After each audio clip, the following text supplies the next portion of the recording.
हाँ, सो चलिए सेशन को स्टार्ट करते हैं. So, likewise, in the last lecture, we have just seen couple of things. React.js. हमने एक सिंपल सा एप्लीकेशन इंस्टॉल भी किया था. That was our to-do list. And like we have just seen how the prop works. ये भी देखा था हमने कि props कैसे काम करती है. बेसिकली props एक ऑब्जेक्ट है जो हम React में यूज करते हैं. Also, we have seen how to build a component in React. क्या देखा था हमने? Component in React. A component, what is the definition of component? Ritesh, क्या है बेटा कंपोनेंट की definition? Component is a basic building block of React app. ये end तक याद रखना है. We can write multiple components and every component consists of HTML, CSS and JS. Very good. Also we have used a command. क्या command होती है react app start करने के लिए? ऐप स्टार्ट क्रिएट करने के लिए.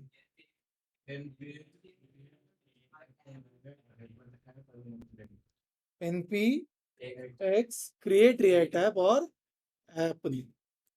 So let's start this application over here. So I will just say npm start.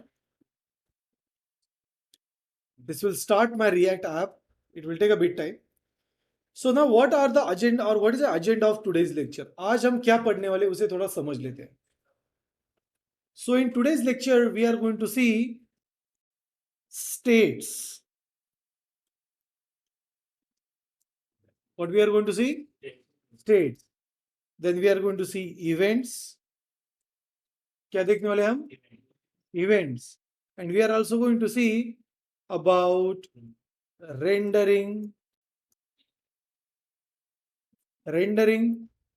and conditions. क्या क्या देखने वाले हम? Rendering and conditions. तो आज का जो सेशन है वो इन 3 पार्ट को डेडिकेटेड है. जैसे जैसे हम आगे जाएंगे वैसे वैसे रिएक्ट आपको थोड़ा कॉम्प्लेक्स लगने लगेगा. So due to that you are going to create application. आप एक एप्लीकेशन डेवलप करने वाले हो. We will create application. Okay, चलिए अभी कुछ ऐप को क्रिएट करते हैं. So as this application name is to do list. क्या है हमारा एप्लीकेशन का नाम? तो हम एक टू डू लिस्ट क्रिएट करने वाले. Okay, this application will get started. Also, I will start this one with VS Code. चलिए इसे VS Code से भी स्टार्ट करते हैं.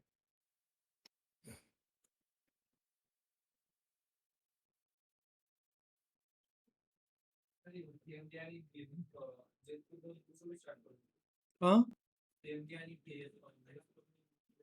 तो कोड कैसे करोगे बेटा कोडिंग के लिए? बाकी अगर आप प्रोजेक्ट रन कर रहे हो तो फिर VS Code की कोई जरूरत नहीं. Yes or no? So in the last lecture we have seen that in React we have a SRC folder. सारा कोड हम कहाँ पे लिखते हैं? SRC के अंदर. चलिए अभी एक CSS की फाइल क्रिएट करते हैं. I will give a name called index.css. क्या नाम दिया मैंने? index.css. ओके, तो जैसे ये index.css फाइल क्रिएट हो जाएगी we can write a CSS code. चलिए एक CSS का कोड लिखते हैं अभी. ओके,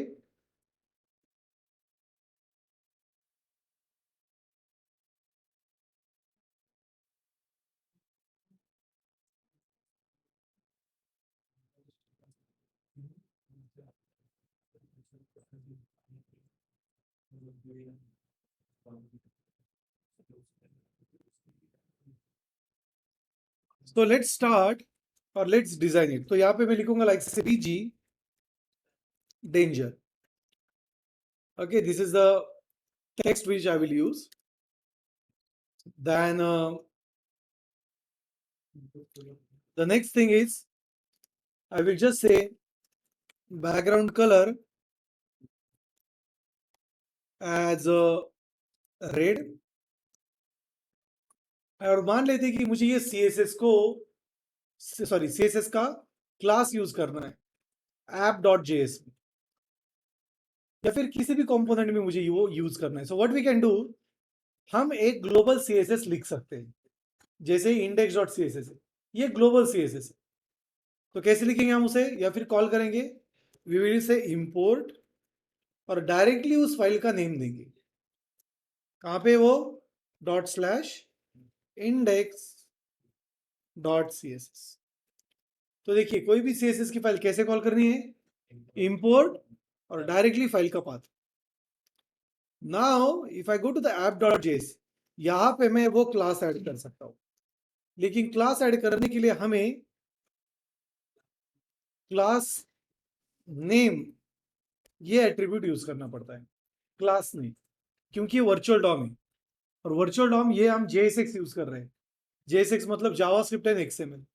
तो यहाँ पे टेक्निकली क्या हो रहा है, what is scenario over here, technically क्या हो रहा है, हम जावास्क्रिप्ट के अंदर कोड रन कर रहे हैं। तो जावास्क्रिप्ट में क्लास एक रिजर्व कीवर्ड है, इसलिए एक अल्टरनेटिव निकला है class name, and then I will use here BG danger. इसको अभी मैंने अगर सेव किया, and you will see our application is been getting start till now. Okay, तो जैसे हमारा एप्लीकेशन स्टार्ट हो जाएगा, we can write a logic over, और we can see the logic over.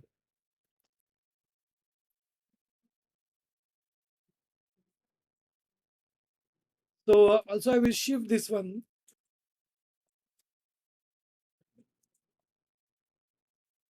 over here.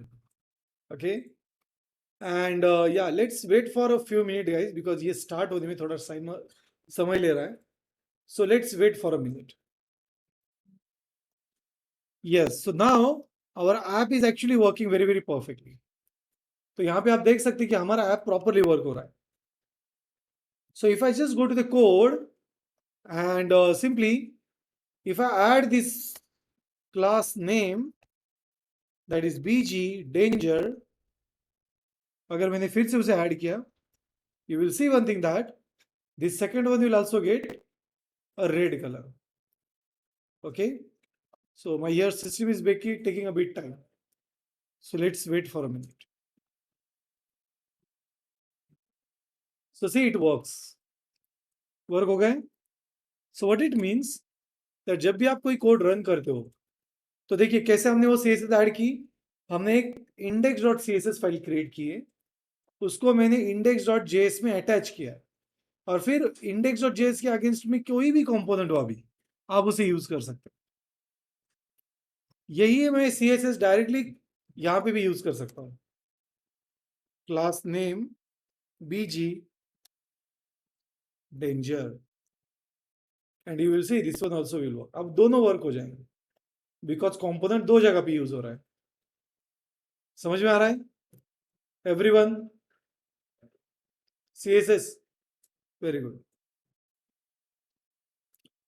Okay, now let's move towards the next part. Okay, तो चलिए next part पे move हो जाते हैं। मान लेते कि मुझे एक काउंटर ऐप क्रिएट करना है। चलिए अभी इस H1 को रिमूव कर देता हूं मैं यहाँ पे, and just I will say a counter application. क्या है, काउंटर ऐप, और एक ही काउंट में यूज करूंगा। Okay, currently we will not use like we will currently we will not use any props for it, और काउंटर के अंदर भी हम प्रॉप्स को यूज नहीं करेंगे करें।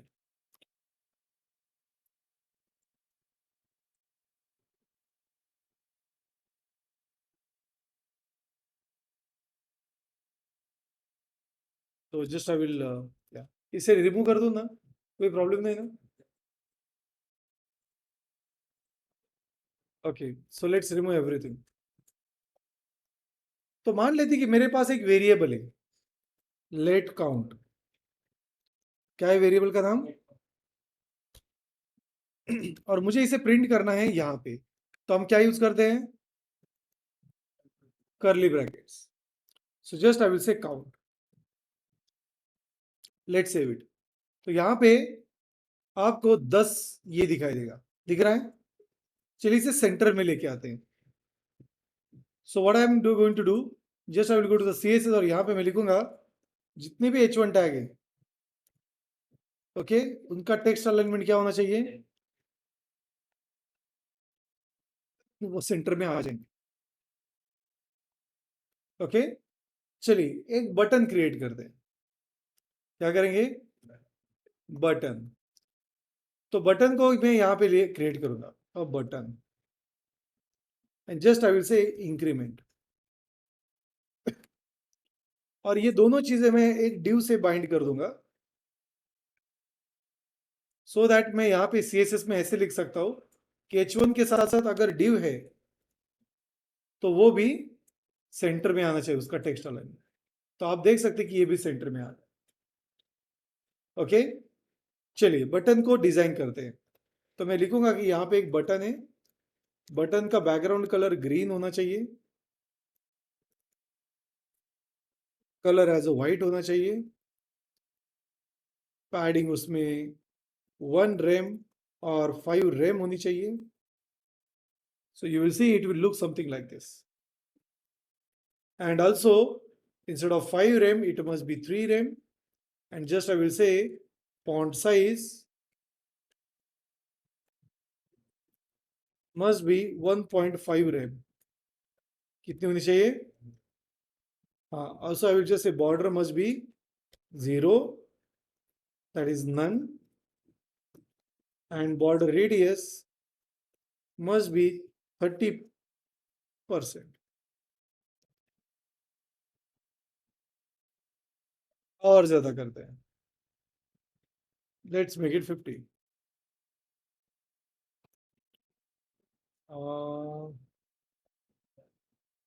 1 rem, ठीक है. जब भी मैं इस पे बटन क्लिक करूंगा तो मुझे वो कलर चेंज वाला इफेक्ट आना चाहिए. Active and background colour will be light green. Okay, the next must be, जब हम उस पे माउस लेके जाएंगे तो वो कर्सर एज अ पॉइंटर होना चाहिए. Now it will give me that. तो क्वेश्चन ये कि जैसे मैं इस पे क्लिक करूंगा, इतना भी डार्क कलर नहीं चाहिए हमें, सॉरी लाइट कलर. तो जैसे मैं इस पे क्लिक करूंगा, you will see that it just looks perfect. हमें क्या करना है, इंक्रीमेंट. क्या करना है हमें, इंक्रीमेंट करना है. सो इंक्रीमेंट करने के लिए सबसे पहले आपको इवेंट अटैच करनी इंपॉर्टेंट होती है. क्या होती है, इवेंट अटैच. तो हमारा ये जो काउंटर ऐप है उसके अंदर हम इवेंट ऐड करेंगे इस बटन पे. So for that I will use on click. देखिए इवेंट अटैच करना बहुत सिंपल है, वहां पे बहुत हेक्टिक था, राइट, ऐड इवेंट लिस्नर और वो सारी चीजें. यहाँ पे कितना सिंपल है. इस करली ब्रैकेट के अंदर आपको लिखनी है डेफिनेशन. क्या लिखनी है, डेफिनेशन. तो ऊपर हम एक डेफिनेशन डिफाइन करेंगे. हमने एरो फंक्शन देखा है ना, we have seen, right. Arrow नहीं देखा है. चलिए, यस, नहीं देखा है ना एरो फंक्शन, नहीं, एवरीवन इज देयर. सबने नहीं देखा है. ओमकार क्यों हाँ बोल रहा है बेटा, नहीं का, अच्छा, हाँ मग ठीक है. सो तो यहाँ पे हम पहले एरो फंक्शन का कॉन्सेप्ट देखते हैं कि एरो फंक्शन क्या होता है. ओके, पहले एरो फंक्शन का कॉन्सेप्ट देखते हैं, that what exactly the arrow function is. तो देखिए अब तक हमने क्या देखा है, एक फंक्शन हम ऐसे लिख सकते हैं, राइट. उसके बाद हमने ये भी देखा था कि फंक्शन हम एज ए एक्सप्रेशन भी लिख सकते हैं. देखा था ना, कॉल बैक के टाइम पे देखा था, देखा था ना. हाँ. सो अगर मैंने ऐसे लिखा लाइक से एक्सप्रेशन मतलब क्या, जैसे मैथमेटिकल एक्सप्रेशन है, जैसे मैं लिखूंगा XYZ, ओके, और एक्सप्रेशन है 2+2, ये 1 एक्सप्रेशन, वैसे हम फंक्शन लिख सकते हैं। ओके, अभी ये जो XYZ ये अभी फंक्शन जैसा काम करेगा। Okay, now instead of writing, तो यहां पे भी मैं console.log लिख सकता हूं। Instead of writing this code like this, हम एरो फंक्शन यूज कर सकते हैं। कैसे?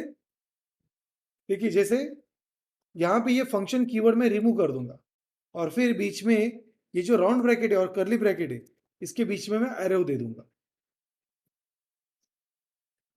डिफरेंस पता चल रहा है दोनों में क्या है? फंक्शन कीवर्ड हमने रिमूव कर दिया, फंक्शन का नाम हमने चेंज किया है। पहले का नाम क्या है, दूसरे का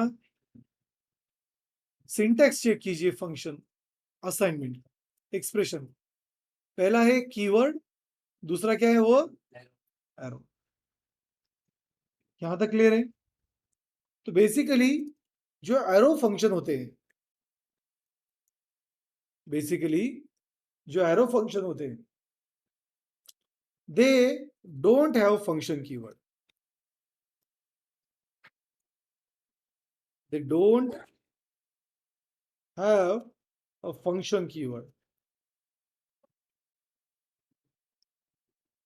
वो फंक्शन कीवर्ड नहीं होते उनमें। यहां तक क्लियर है सब? नेक्स्ट, दूसरा, मान लेते कि यहां पे मैं रिटर्न लिख रहा हूं, return 10,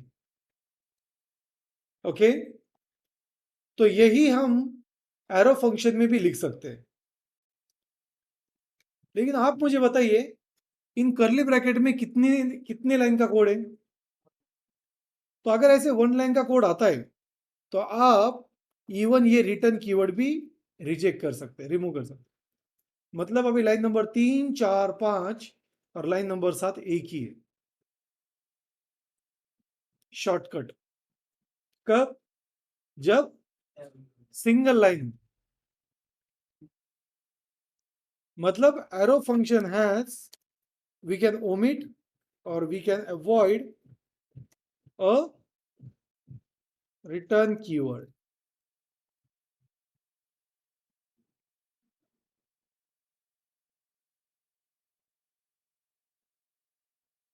Okay, and last is arrow function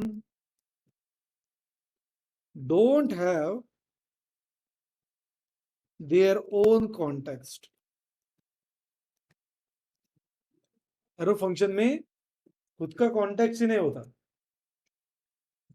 okay, अभी ये मुझे कौन बताएगा कॉन्टेक्स्ट मतलब? They don't have a context, they don't have their own this context. कौन सा कॉन्टेक्स्ट? दिस कॉन्टेक्स्ट मतलब क्या? अरे कॉन्टेक्स्ट, पैरामीटर अलग चीज होती है। दिस मतलब इंस्टेंस, और इंस्टेंस को हम कॉन्टेक्स्ट कहते हैं। तो यहां पे नहीं, चलिए इसे समझ लेते हैं। पहले मान लेते हैं यहां पे मैं क्लास डिक्लेयर कर रहा हूं, माय क्लास, उसमें एक फंक्शन है, एक वेरिएबल लिख देते हैं हम, लेट वैल्यू एज 10, सॉरी ऐसे नहीं लिख सकते, and then I will write a function like print, और फिर मैं यहां पे console.log में प्रिंट करूंगा this dot value.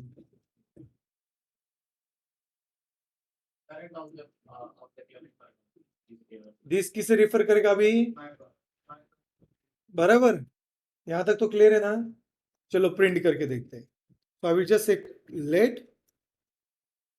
my class new my class, and now if I just say my class dot print, you will see it will give me a 10 as odd. अभी देखिए, मान लेते यहां पे मैं सेट टाइम आउट यूज कर रहा हूं, क्या यूज कर रहे हैं हम? Set time.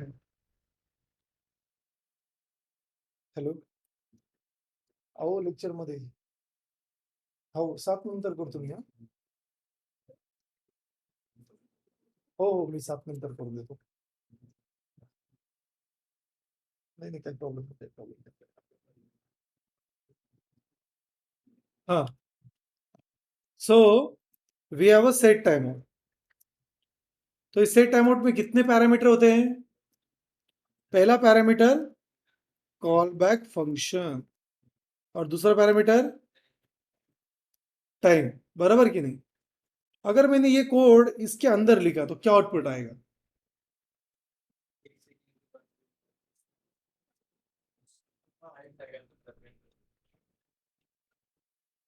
क्या प्रिंट होगा बेटा 1 सेकेंड के बाद?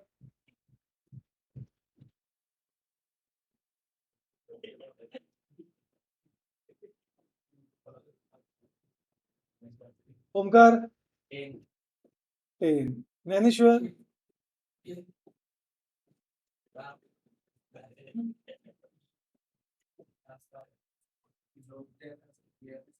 हाँ? डोम नहीं डॉम. इसका और डॉम का कोई कंसेप्ट ही नहीं. Set time out is not a function of DOM. अरे सिंपल है ना. देखिए सेट टाइम आउट क्या करेगा? 1 सेकेंड के बाद ये फंक्शन रन करेगा. अगर मैंने ये कोड उसके अंदर लिख दिया तो क्या आएगा output? After 1 second it must print. ऐसे होगा क्या? नहीं. ऐसा क्यों नहीं होता है? चलिए दिस को प्रिंट करके देखते हैं. क्या है यहाँ पे दिस? हाँ, तो फंक्शन कीवर्ड जब हम यूज करते तो वो किसे रेफर करता है? फंक्शन नहीं, उसका जो कॉन्टेक्स्ट है वो विंडो ऑब्जेक्ट होता है. क्या होता है? Window object. तो एक कॉन्सेप्ट है बॉम करके. ब्रॉम मतलब ब्राउजर ऑब्जेक्ट मॉडल. तो ये जो बॉम होता है, बॉम मतलब विंडो और डॉम मतलब हाँ डॉक्यूमेंट ऑप्शन. डोम में है बेटा, डॉम. इंटर में अगर डोम कहेगा वो डोम में भेज देंगे तुझे. So we have a this. So यहां पे क्या है? फंक्शन कीवर्ड और function keyword function have the context as window. But जैसे ही हम फंक्शन कीवर्ड रिमूव करके बीच में एरो फंक्शन यूज करेंगे उसका इंस्टेंस चेंज हो जाएगा. मतलब दिस को खुद का कॉन्टेक्स्ट होता है क्या? नहीं है ना. उसने सराउंडिंग से वो कंटेंट लिया है. समझ में आ रहा है? See try to understand. When you are using a function keyword वो खुद का जो कॉन्टेक्स्ट होता है वो यूज कर रहा है. बट जब मैं दिस कीवर्ड यूज कर रहा हूं, सॉरी एरो, एरो फंक्शन, उसका खुद का दिस होता ही नहीं है. तो सराउंडिंग में कौन सा फंक्शन है? माई क्लास फंक्शन है क्या? कौन सा फंक्शन है? प्रिंट. और प्रिंट का कॉन्टेक्स्ट कौन है? प्रिंट का दिस क्या होता है? My class. तो ये सराउंडिंग का फंक्शन जो है उसका कॉन्टेक्स्ट ले लेता है. So that's why arrow function don't have their own context. This is the proof. हाँ, दिस मतलब सबका पेरेंट. अगर मैं फंक्शन कीवर्ड यूज कर रहा हूं, if I am using function keyword, तो ये खुद के पेरेंट को कॉल करेगा. Now who can tell me कि ये जो सेट टाइम आउट इसका ऑब्जेक्ट कौन होता है? देखिए कौन है? हाँ, ये विंडो ऑब्जेक्ट है इसलिए दिस में क्या आ रहा है अभी? That is a major reason. क्योंकि सेट टाइम आउट किसे फॉलो कर रहा है? विंडो को. इसलिए हमें विंडो आ रहा है. बट अगर मैंने ये एरो फंक्शन कर दिया तो इसको खुद का कॉन्टेक्स्ट नहीं रहेगा. इसलिए वो सराउंडिंग की डेफिनेशन को चेक करेगा. ये सेट टाइम आउट डेफिनेशन नहीं है. ये क्या है? Function call. तो सराउंडिंग की डेफिनेशन कौन है? प्रिंट। इसलिए वो सराउंडिंग की डेफिनेशन के कॉन्टेक्स्ट को सर्च कर रहा है। क्या आएगा आपको? My class. इसको अभी अगर आपने लिखा दिस डॉट, तो आप वैल्यू प्रिंट कर सकते। That is the beauty why we use arrow function in React, because React में क्या होता है? Virtual DOM. अगर मैं फंक्शन कीवर्ड यूज करूं तो बहुत जगह पे आपको रेफरेंस के एरर आते। That's why it is suggested that you must use a arrow function, because वो सराउंडिंग के ही दिस को कलेक्ट करेगा। वो किसी दूसरे दिस को कलेक्ट ही नहीं करेगा। दूसरा दिस मतलब window object. Clear Yograj?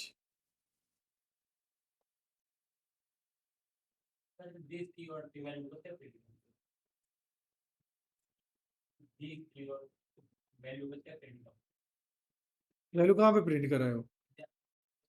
We are accessing it no. आता ती अंगठी ती कोणाची आहे? मग दिस आहे ना ती. दिस डॉट अंगठी.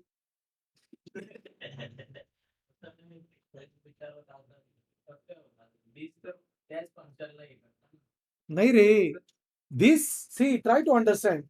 ये जो प्रिंट फंक्शन है इसका कोई इंस्टेंस नहीं है। हम नीचे इंस्टेंस किसका क्रिएट कर रहे हैं? तो फिर माई क्लास ही हुआ ना। बहुत ही सिंपल है। ऑब्जेक्ट ओरिएंटेड में कॉन्सेप्ट है जावा में। If you want to access method, if you want to access a method Java में, आपका जावा हुआ है ना, if you want to access a method outside a class, create a object of a class. If you want to access method and property inside a class, make it as a static. ये तो सही है ना? तो यहां पे भी वही है ना। बाहर भी आप प्रिंट कॉल कर सकते हैं, मैं यहां पे अंदर भी प्रिंट को यू कॉल कर सकता हूं। See if I make it like this, like data, ये भी एक मेथड है। अगर मैंने ऐसे लिखा दिस डॉट प्रिंट, मतलब अंदर वाला जो दिस कीवर्ड है और बाहर वाला जो ऑब्जेक्ट है वो सेम है। सिर्फ ये दिस कीवर्ड क्लास के अंदर लॉजिक यूज करता है, मतलब सारी प्रॉपर्टीज और मेथड कॉल करता है। और ये जो माय क्लास है outer one, it's basically can access all the properties and method of a class. Everyone agrees with it? हाँ यस बेटा। ही मेथड नहीं है। No, how it is a static? Classes never, either a class can be abstract class or it can be a class. Static कैसे हुआ?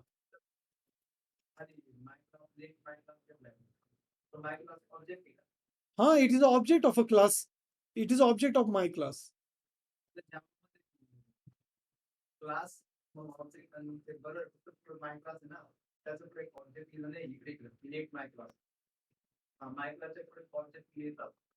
अरे बेटा, जावा और जावास्क्रिप्ट में डिफरेंस है।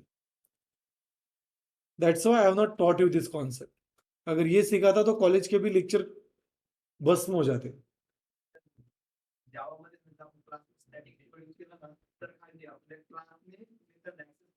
इथे आपण स्टॅटिक कीवर्ड यूज केलाय आणि जावाचा कॉन्सेप्ट हा जावास्क्रिप्ट पेक्षा वेगळा आहे. So don't compare Java and JavaScript with each other. Is that clear? Java में तो आप ये भी बोल सकते हो मुझे, Deepak in Java we use it something like this, like int और bracket a and then we write array like this. आप ये भी बोल सकते हैं, बट ऐसे एप्लीकेबल है कि यहाँ पे नहीं. तो ऑब्जेक्ट ओरिएंटेड के कॉन्सेप्ट सेम है बट सिंटैक्स अलग अलग है. मुझे आपको क्या बताना था वो समझ लीजिए. Don't go in this class theory. मेरा कॉन्सेप्ट था एरो फंक्शन. एरो फंक्शन को खुद का कॉन्टेक्स्ट नहीं होता है, दैट वाज माय कंसर्न. और हरीश ने क्या पूछा? That how this is printing value. यही पूछा था ना बेटा. वो प्रिंट नहीं करता है, वो एक्सेस दे सकता है. प्रिंट कौन कर रहा है? तो कंसोल डॉट लॉग में मुझे वैल्यू को प्रिंट करना था. हाँ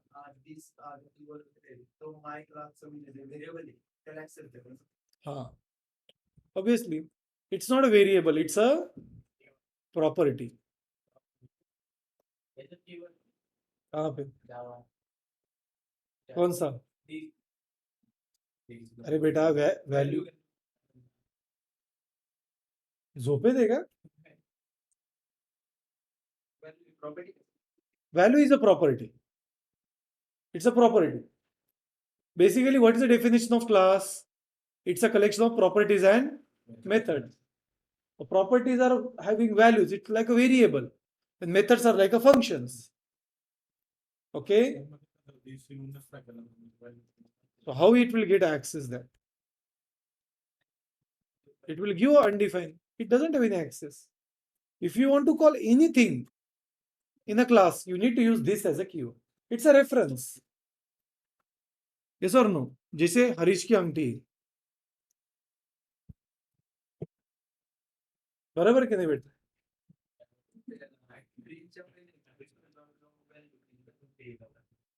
आप उसके पहले करो या उसके बाद करो.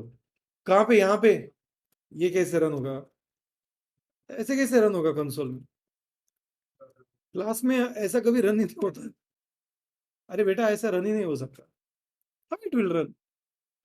Class either need a property or a method. ये क्लास है. It's not a procedure. Class में आपने सीखा है ना कि आप तो एक तो प्रॉपर्टी यूज कर सकते हैं या फिर मेथड. वो लॉजिक यही पे एप्लीकेबल है. ऐसे कैसे हम लिख सकते हैं? मेरा कॉन्सेप्ट आपको ये सिखाना है करंटली. ओके. क्लास के अंदर ज्यादा मत जाइए, क्योंकि वो आपके जावा के सारे कंसेप्ट को रिवर्स कर देगा. वहां पे स्टैटिक कीवर्ड अलग काम करता है, यहाँ पे अलग काम करता है. हाँ, कंफ्यूजन ही कंफ्यूजन है. ओके. इसलिए मैं ये बात पहले से ही बोल रहा हूं आपको कि जावा और जावास्क्रिप्ट अगर आप साइमल्टेनियसली सीख रहे, अलग अलग कॉन्सेप्ट रखिए. Don't make them cocktail.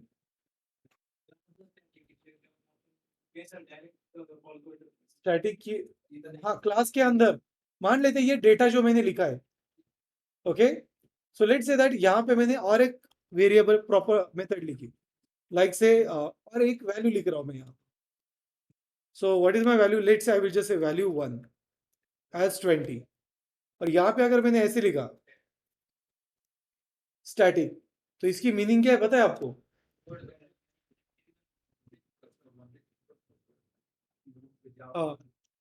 इसकी मीनिंग पता है अभी आपको क्या है? पता है आपको क्या है इसकी मीनिंग? क्या है बेटा? हाँ, ऐसा कौन किसने बताया आपको? अरे क्या सीख रहे हैं? तुम्ही जर जावा आणि जावास्क्रिप्ट एकत्र केलं, तर मी 10 वर्ष शिकवलं तरी तुम्ही इथंच राहाल. ते कॉन्सेप्टच वेगळे वेगळे ना. बरोबर आहे की नाही? आता याला याच्या घरी पाठवलं, प्रॉपर्टी याच्या नावावर करायला दिली, देतील का घरचे? वेगळे वेगळे ना. ओके. हाँ. So now see, what is the use of static in JavaScript? Whenever you want to call any variable or any method with the help of class name, we make it as a static. So see, if I just say my class, this is a class dot. क्या था हमारा property का name? अगर मुझे किसी भी property को या फिर फंक्शन को, मतलब मेथड को, क्लास का नाम यूज करके अगर कॉल करना है, तो हम उसे स्टैटिक डिक्लेयर करते हैं. मैं वही बोल रहा हूं, जावा में स्टैटिक का कॉन्सेप्ट अलग है, यहाँ पे स्टैटिक का कॉन्सेप्ट अलग है. Don't make confusion with it. इसलिए मैंने क्लास पढ़ाई नहीं आपको.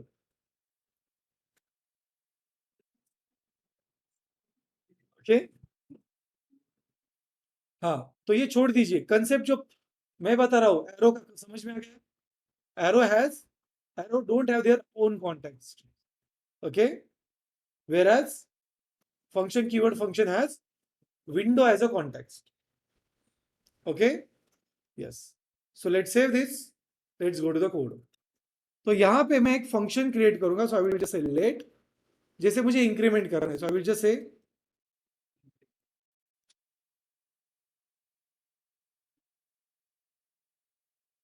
Increment and I will just use an arrow function. और यहां पे मैं लिखूंगा अलर्ट इट वर्क्स. क्या लिखा मैंने? Alert it works. So just I will pass this function over here. इसे रन नहीं करना है. क्या करना है? सिर्फ पास करना है. You don't need to run it, just pass it. Now once it is done, if you just try to click on this button, आपको पॉपअप आएगा. इवेंट रन हो रही है, राइट? चलिए, अगर इवेंट वर्क हो रही है तो काउंटर को इंक्रीमेंट करते हैं. काउंटर को कैसे इंक्रीमेंट करते हैं? Plus plus. And now let's click on it. और ये जो वर्क है इसमें मैं काउंटर को पास करूंगा. So now you will see that if I click on this, क्या आ रहा है मुझे? इंक्रीमेंट. चलो इसे console.log में लिखते हैं.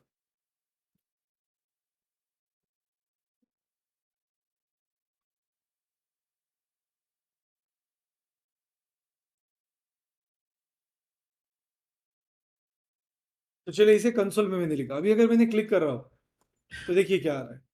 इंक्रीमेंट हो रहा है, बट हमारे पेज पे हो रहा है क्या? नहीं. ऐसा क्यों होता है? Because whenever we want to handle, ये क्या है? कॉम्पोनेंट है या फंक्शन है? फिर से पूछ रहा हूं, ये क्या है? कॉम्पोनेंट या फंक्शन है? कॉम्पोनेंट है. रिएक्ट यूज कर रहे हैं ना हम, तो ये कॉम्पोनेंट है, it's not a function. So remember one thing, whenever you want to handle a data in component, we use state. What is the use of state? To handle a data in component. क्या use होता है उसका? Patel, data handle करने के लिए. Okay, जब हम data को हैंडल करते हैं inside a component, whenever we want to handle data inside a component, we use a state. Now function doesn't have a state by default, so we use one method which is called as a use effect. We use state. क्या use करते हैं हम? Use state. ये एक inbuilt function है. जब भी कोई फंक्शन यूज से स्टार्ट होता है, we call it as a, क्या कहते हैं हम उसे? हुक्स. तो ये यूज स्टेट क्या है? हुक्स है. क्या है? हुक्स. तो basically hooks are a functions which can perform complex task. hooks क्या करता है? What are the major use of hooks? To perform a complex task. कोई भी टास्क अगर मुझे कॉम्प्लेक्स ऑपरेशन है, जैसे कि अभी स्टेट मैनेजमेंट, ये बहुत कॉम्प्लेक्स है. ओके, लॉजिकली बहुत कॉम्प्लेक्स चीज है, तो ये हुक्स के अंदर बाय डिफॉल्ट आ जाती है. जैसे हमें क्या यूज करना है अभी? Use state. यूज स्टेट जो है वो रिटर्न में एक एरे देता है. क्या देता है? एक एरे देता है. So in return it gives a array. क्या देगा ये? एरे देगा. और एरे में दो ही वैल्यू होती है. पहली वैल्यू, the value whichever we pass over here, और सेकेंड वैल्यू होती है अपडेट फंक्शन. किसने कहा इंडेक्स? ज्ञानेश्वर बेटा, इसलिए तू डेटा मैट्रिक्स में सिलेक्ट नहीं हो.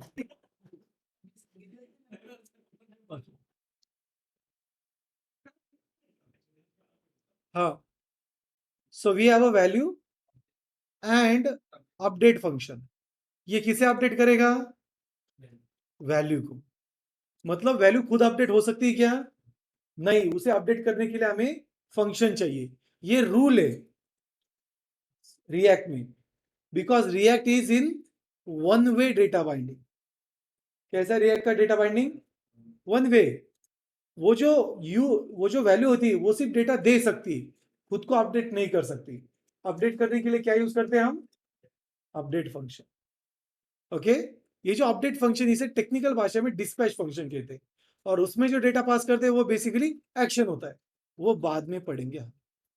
सिर्फ ये यहां पे ध्यान रखिए कि सेकेंड पैरामीटर क्या है? Update function first parameter, parameter नहीं सॉरी, फर्स्ट पोजीशन में क्या होता है, सेकंड पोजीशन में, वेरी गुड.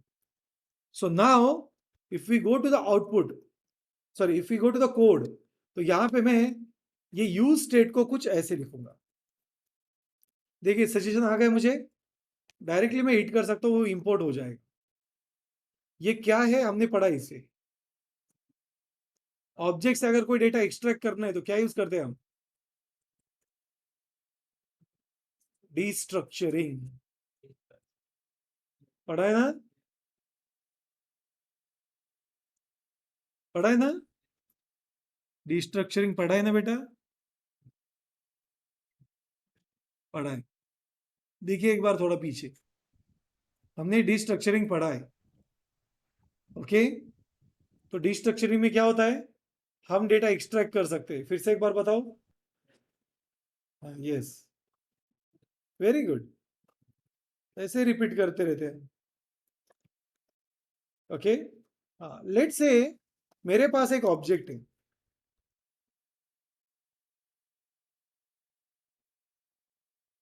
जैसे स्टूडेंट नेम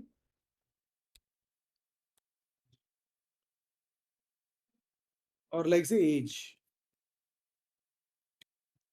मान लेते हैं मुझे नेम को एक्सट्रैक्ट करना है इस ऑब्जेक्ट से. क्या करना है, एक्सट्रैक्ट करना है. तो हम कुछ ऐसे एक्सट्रैक्ट कर सकते हैं. आई कैन से दैट ये ऑब्जेक्ट है ना, तो लेफ्ट साइड में करली ब्रैकेट यूज करेंगे. Then I will just say student, और फिर यहां पे मैं लिखूंगा, देखिए अगर मैंने कंट्रोल स्पेस किया तो S, and now I can directly use it.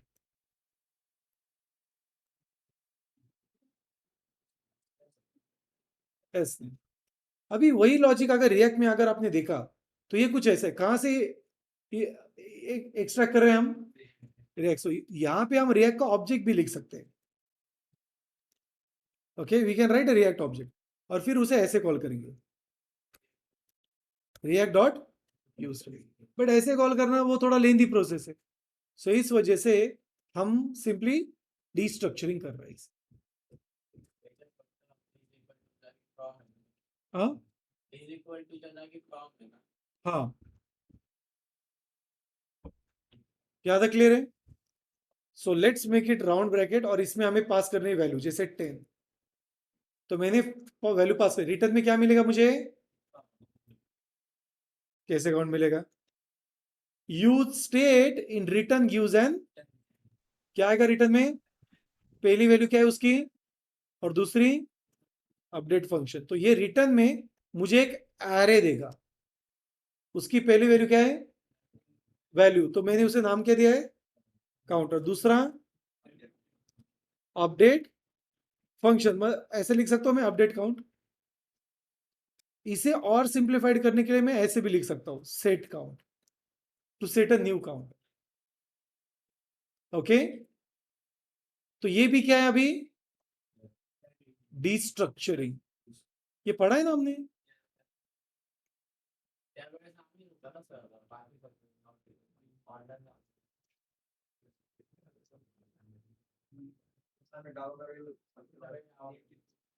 हाँ, एक लेक्चर. हाँ, तो मैंने अपलोड किया, देखा नहीं कि फिर. हाँ, तो इसे एक बार समझ लीजिए कैसे काम करता है. जैसे मान लेते हैं ये आपके पास एक एरे, 1 2 3 4, और मुझे क्या करना है, पहले दो वैल्यू का डेटा एक्सट्रैक्ट करना है. तो कैसे करेंगे हम, ट्रेडिशनल वे कैसे, देखिए N1 एरे ऑफ, बराबर, फिर उसके बाद लेट N2 एरे ऑफ 1.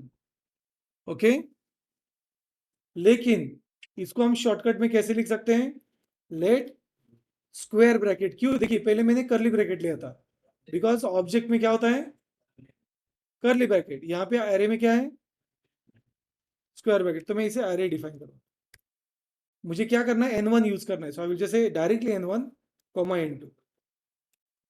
तो देखिए यहाँ पे मुझे एरर आएगा, already declare, because line number 42 और 43 और लाइन नंबर 44 एक ही है. ओके, इसको अगर आपने console.log में प्रिंट किया तो आपको सेम आउटपुट आएगा, n1 कॉमा n2। अभी मान लेते कि मैंने सिर्फ एरे में 2 ही वैल्यू दी है। कितनी वैल्यूज दिए? पहली मैंने वैल्यू दी जैसे 10 और दूसरा एक फंक्शन लिखा।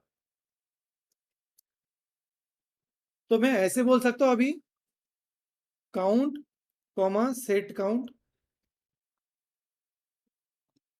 बोल सकता हूं ना। अभी मान लेते मैंने एक फंक्शन लिखा यूज स्टेट, और मैंने क्या किया, उस यूज स्टेट में ये जो लॉजिक था वो यहां पे पास कर दिया, सॉरी ये जो एरे था वो यहां पे पास कर दिया, and I have said return.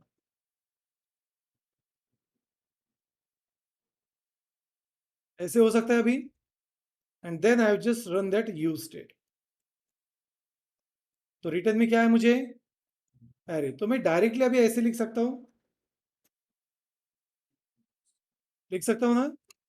मान लेते इसमें मैंने पास कर दिया 10, तो मुझे यहाँ पे वैल्यू में कलेक्ट कर सकता हूँ, कर सकता हूँ ना collect,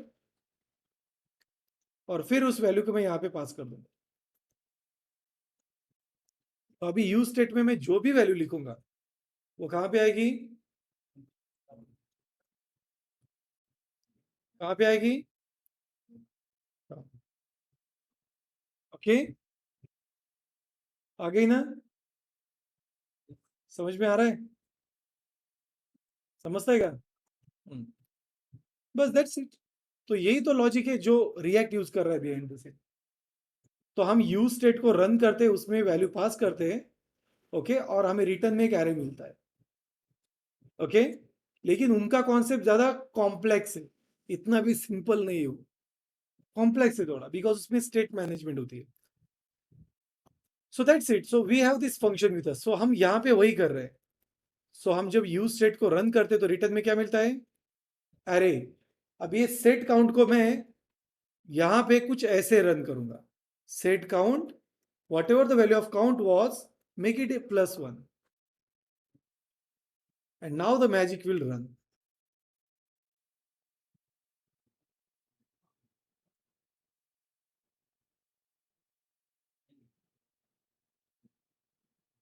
No document.getElement by ID, no inner HTML, nothing is there। जैसे ही स्टेट अपडेट होगी ये कंपोनेंट री रेंडर होगा। इसे टेक्निकल भाषा में कहते हैं स्नैप चेकिंग या फिर स्नैपशॉट चेकिंग। तो होता क्या है, जैसे मान लेते प्रीवियसली डेटा क्या था, 10 था, बटन पे क्लिक किया तो क्या हुआ अभी 11। तो उसने पुराना पूरा पेज का स्ट्रक्चर और नया पेज का जो स्ट्रक्चर है मतलब कंटेंट वो चेक किया।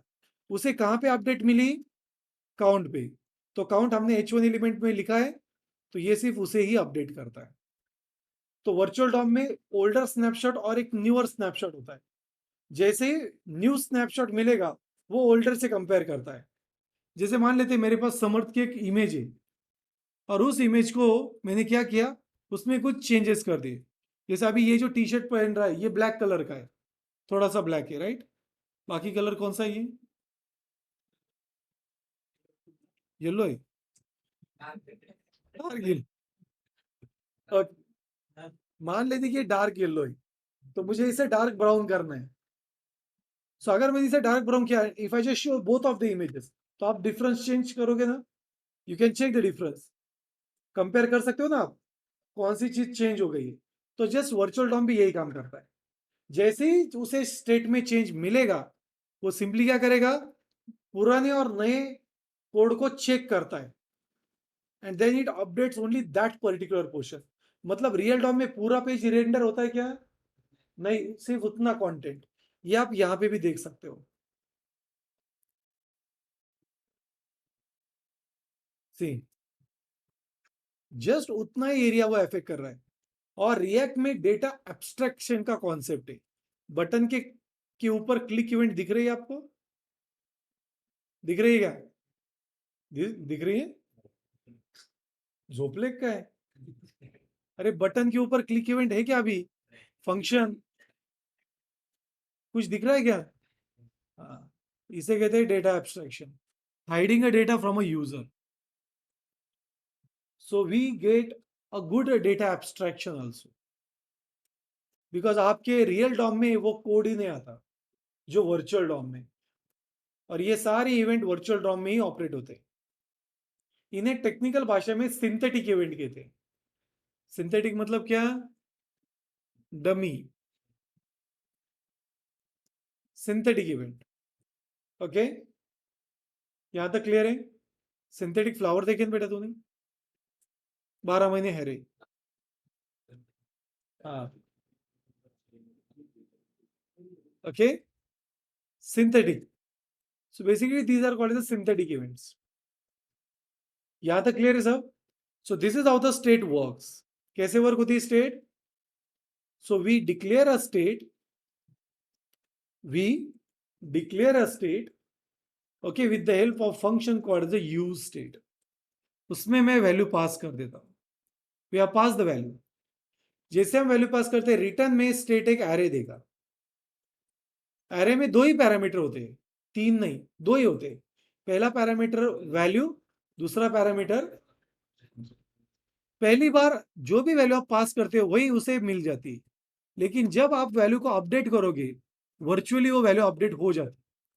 जैसे ही स्टेट में वैल्यू चेंज होगी, कंपोनेंट री रेंडर होता है. क्या होता है? री रेंडर होता है. और री रेंडरिंग के टाइम पे जो जो चीजें चेंज हुई है वही रियल टर्म को दे दी जाती है. That's it. Simple and sober. This concept is the most important. तो हमने तीन कॉन्सेप्ट देखे अभी. How to declare a state, in which we have learned destructuring also. Then we have seen the arrow function, and then we have seen the event. Apply inline. Uh, How to apply inline? how to apply Inline. inline? Inline ना button on click. नहीं नहीं बेटा, ये synthetic event का event है. हाँ, उसे वहां see, this on click is different. JavaScript का ऑन क्लिक अलग है. देखना है आपको? देखिए, मैंने यहां पे HTML के अंदर एक बटन क्रिएट किया. उसमें मैंने लिखा ऑन क्लिक. कैपिटल या स्मॉल है?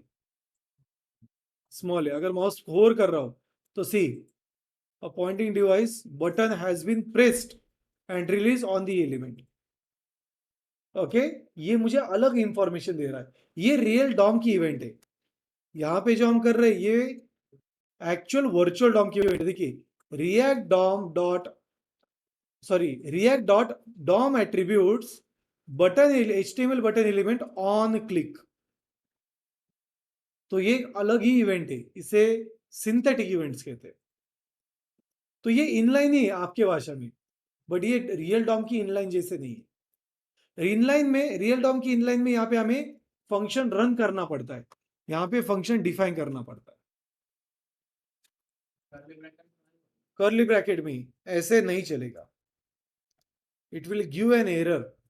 ऐसे भी नहीं चलेगा, कुछ काम का नहीं है. फिर वो रन ही नहीं होगा. इसलिए बिकॉज ये कौन सा कोड है हमारा? जावास्क्रिप्ट का.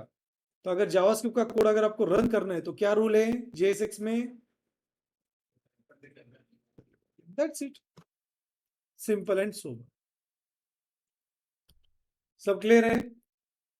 अभी जैसे हमने इंक्रीमेंट किया वैसे हम डिक्रीमेंट कर सकते हैं. कर सकते हैं. क्या करेंगे हम? Decrement function. तो चलिए एक डिक्रीमेंट फंक्शन क्रिएट करते हैं. Let a decrement function and then I will just use a arrow. और फिर हम यहां पे क्या करेंगे? देखिए कितना रैपिडली एप्लीकेशन डेवलप हो गया.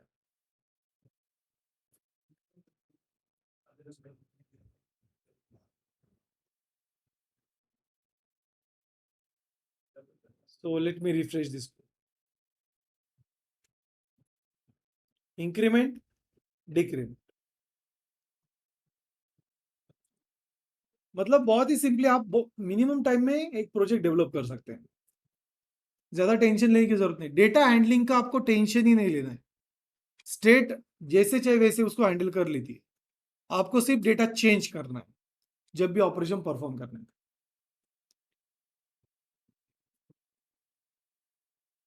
Any question, any query? No, I am going to take topic till this only, क्योंकि आपके चेहरे इतने भयानक है। ओके, क्लियर है? Yes Yogesh, any question, any query?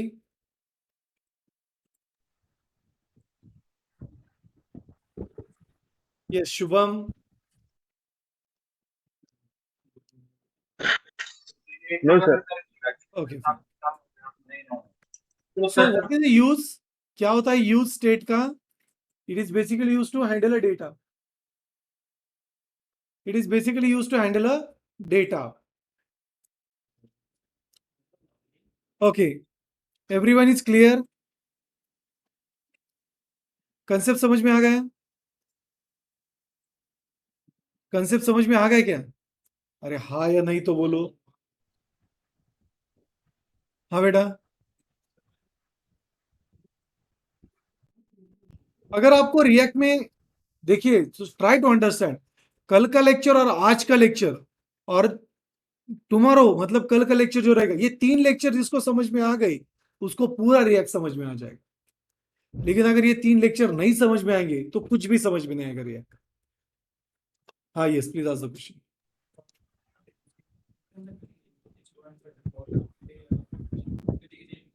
Hello. नहीं, ये JSX है। कंपोनेंट हाँ आए, दिस इज द कंपोनेंट, चलो दिस इज एन कंपोनेंट। कुठे?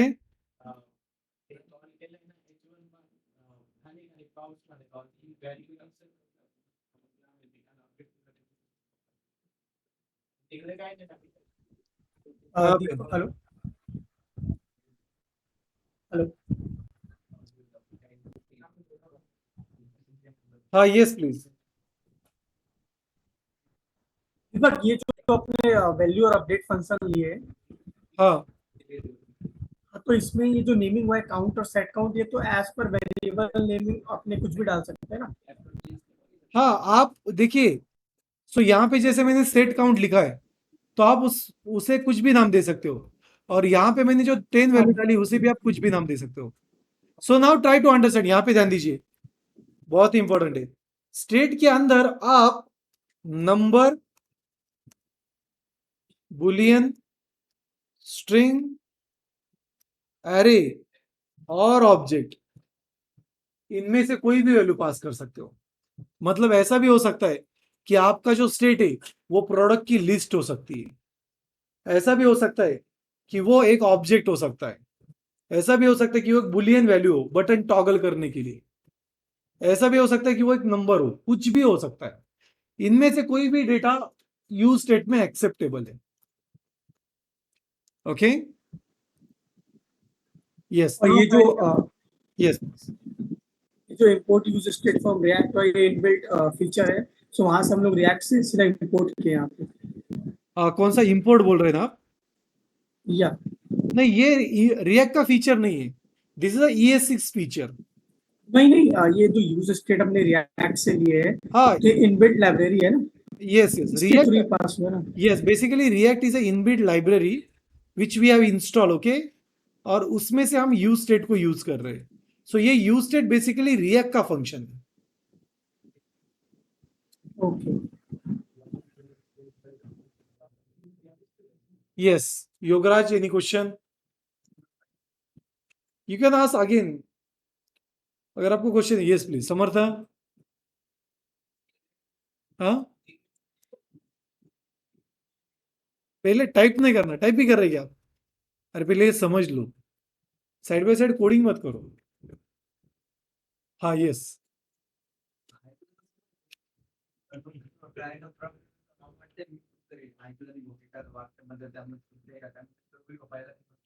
हाँ ओके फाइन। सो वीडियो देखने के बाद ठीक है। यूज स्टेट ना, नहीं, यूज स्टेट हम कब यूज करते हैं? मान लेते कि आपको यूजर से इनपुट लेना है, ओके, या मान लेते कि आपको डेटा स्टोर करना है, जैसे आपके पास सर्वर से प्रोडक्ट की लिस्ट आई तो आपको स्टोर करना है, डेटा स्टोरिंग के लिए। हाँ, जब डेटा को आपको कहीं पे भी स्टोर करना है तो कंपोनेंट के अंदर हम स्टेट में ही स्टोर करते हैं। So what is use of use state? To store the data, okay, yes. और कोई क्वेश्चन? अरे बोल ना, आवाज आए ना। हाँ, एनी क्वेश्चन? पाटिल, समझ में आ रहा है?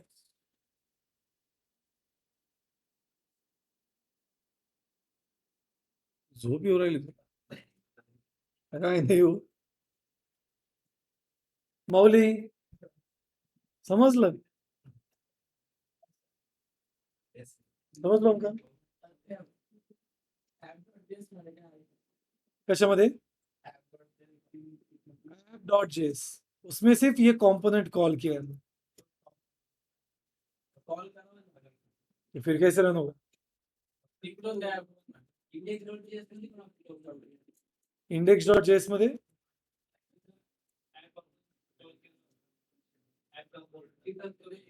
करू शकता है, but like we never call any other component in index.js. You can run it.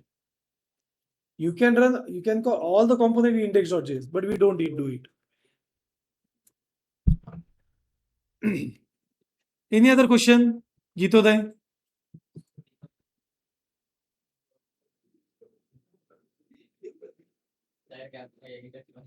Okay, fine. Yeah, so we will have pause over here. Yes, Yogesh. So आज का सेशन हम 1 ही घंटे का करेंगे, because like many candidates are there who are having trouble here in offline mode. So just practice it. और सबने ये application create करना है, इंक्रीमेंट और डिक्रीमेंट।